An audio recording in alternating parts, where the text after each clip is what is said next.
Welcome back to the Budget Gamer channel, where we bring you critical and in-depth reviews of just about every indie game we can get our hands on. And today we're going to be taking a look at Warlocks 2, Godslayers.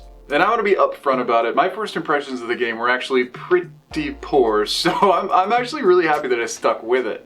The story is pretty brief to set up the gameplay because Warlocks 2 takes off exactly where Warlock and Shadows stops, which is that the Shadows were slain and now the gods are out on a warpath. And after selecting which one of the 5 characters you're going to use as your main, you start off the game in a cage, having been captured with really no idea what's going on except for your drive to become a warlock.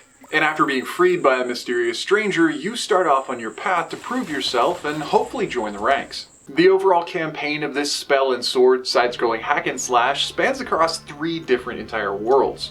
Each world will have its own environment that stays consistent through all of the smaller levels, and each level on each world is going to have a whole bunch of NPCs to help out with a span of side quests as you work your way up to fighting that mid and final boss. And while nothing yet really seems that unique to set Warlocks 2 Godslayers apart from any other side-scrolling hack and slash, one way the developers really made their mark on this game is by adding a pretty robust RPG element. Every single one of the 5 main characters you can play as aren't just different sprites, they're all fundamentally different as far as game controls. Some are faster, some focus more on range, some are slower and stronger, and every single one of them have a pretty good skill tree to fill out as you level up. But I'll be honest though, I didn't really try out hardly any other characters and played with my main as the Necromancer. You'll be given your first skill point at the beginning of the game to get your first skill to help you play. And as you level up, obviously you get more skill points and you get to kind of fill out that tree any way you see fit to kind of more build and customize that character according to whatever playstyle you're most comfortable with. For mine being pretty much a glass cannon as a Necromancer, I filled out the ability to summon extra mobs, up to 5 at a time, as well as unlocking an astral bow so I can stay just that much further away from the enemies. But in all honesty, the general gameplay with its random item drops is pretty darn easy. You can sit there no matter how squishy your character is and just spam attack everything. And I think that, combined with the really floaty jumping dynamic, really just gave me a horrible impression of the game. It seemed weak, it seemed too easy, and it seemed like there was really no point to improve your character. But that all changed as soon as I hit the first actual world boss. The Fawn God is devastating. He's definitely a gatekeeper, and I mean that in the sense of players won't get past him without getting better. And so while I spent the first 3 hours of my gameplay just trying to get to that first world boss, after getting crushed over and over and over, I started to realize how much there actually is to this game with its equipment, with its leveling, and how to use and balance your skills. And in addition to all that, I found out the real value of the little companion that you're given about halfway through that first world. One of the real big things you're going to have to get a handle on in Warlocks 2 Godslayers is the fact that everything has a cooldown, including your attacks as well as your consumable items. So you can't just spam attack and spam heal when you're in one of those critical boss fights. And this is where some gamers who are more used to platforming and hack and slash might actually complain the game is a little bit grindy. You'll not only have to grind for level to power up your own character and increase those skill points to have stronger abilities, but you'll also want to destroy as many random mobs to get those random item drops to outfit your character as well as your pet as well as possible. And yes, if you haven't caught on to it by now, you do have a pet in the game.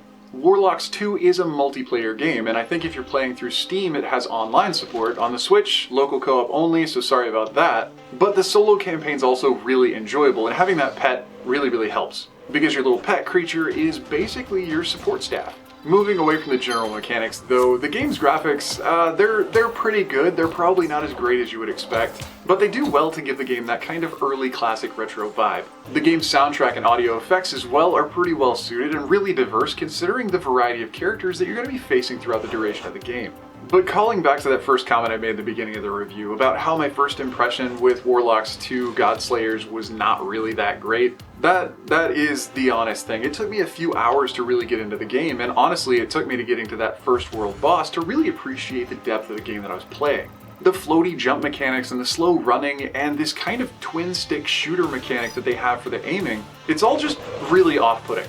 But after I found out that you could go into the skill tree menu and remap certain attacks, and after I got more comfortable using the auto aiming mechanic, which is still a little buggy, the gameplay got a lot more fun.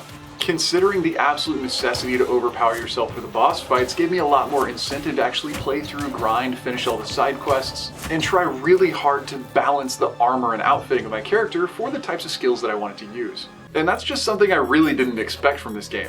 Overall, for solo play, it's probably going to take you between 9 and 10 hours to crush all 3 worlds and make it through all 3 of those giant bosses. And with the added benefit of a couch co-op, this really could be a great game if you got somebody to play with. So whether you're looking at Warlocks 2 because you're a platforming fan, you're already a fan of the hack and slash genre, or maybe you're an RPG fan that wants to try something new, especially while it's still on sale, this is probably one that you're going to want to bump up your wish list just a little bit. Because if you can make it through some of the over-the-top comedy and the dialogue, this game really does offer a lot. But anyway, that does about wrap up the review of Warlocks 2 Godslayers, now on the Nintendo Switch. So if you enjoyed the review, or especially if you found it helpful, feel free to throw me a comment or a like to show your support. And don't forget to click that little bell icon when you subscribe to stay updated with the latest content. There are thousands of indie games on the eShop alone, and there's new and unique ones coming out every single day. So whether it's an easy hard pass or an absolute unforgettable gem, you're probably going to find out about it right here. But if you're a real fan of the Budget Gamer channel, you can become one of our Patreon supporters. But anyway, this has been the Budget Gamer, so as always, thanks for watching.